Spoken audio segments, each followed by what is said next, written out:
US officials are, and I quote, emphatic that they will, and I quote, not include mention of greenhouse gas reductions in trade agreements, close quotes, because climate change is, they say, quotes, very sensitive in the United States.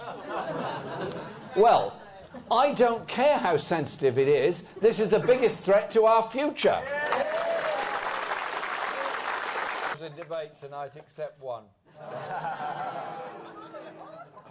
£10 if you guess the right answer. There could scarcely be more of a contrast between the complacency and denial of Trump and Johnson and the urgency of the younger generation whose future is at stake. What would it be? Bringing our carbon emissions down to net zero won't happen by itself.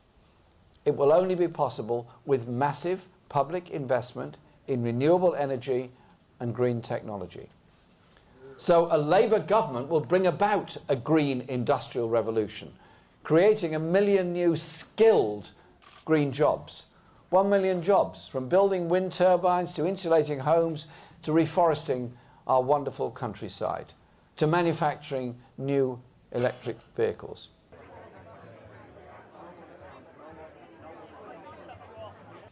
Our green industrial revolution will benefit working class communities with more rewarding, well-paid, cheaper energy bills for everyone and new opportunities in parts of our country that have been held back for far too long.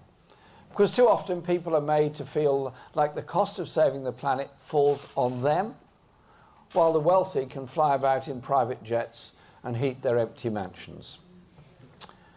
Well, we're going to change that. A Labour government will create 10 brand new national parks.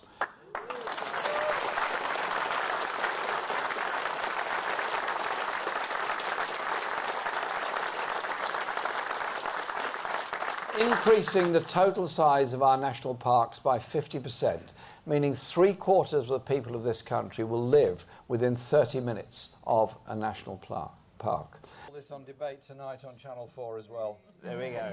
All the party leaders. Children living in inner city areas adjacent to major roads can have their lung capacity reduced by up to 10% due to air pollution. That's before they even start school. And that damages their whole life chances. Imagine a child loses 10% of their lung capacity, and that's going to be with them for the rest of their lives, and the lives will probably be shorter as a result of that. It simply cannot be right. Children shouldn't have to pay with their health for the failure of politicians to tackle this problem. So we will introduce a new Clean Air Act, encouraging cleaner transport and clean air zones around all of our children's schools. We're living in the jaws of a climate and environment emergency. We cannot afford more wasted years of Conservative inaction from a government bought and paid for by the big polluters and the billionaires. Labour is on your side and on the side of the environment. I don't apologise.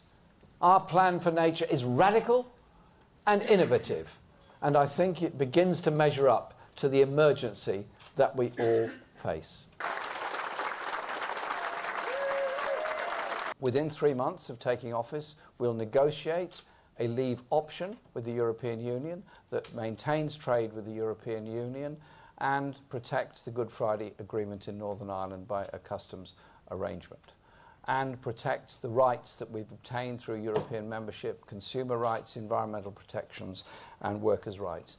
And within 6 months we will put that to a referendum of the British people, in which I, as Prime Minister, would make sure the referendum was fairly held with very strict rules on credibility of campaigning and funding of campaigning, and the decision would be made by the British people.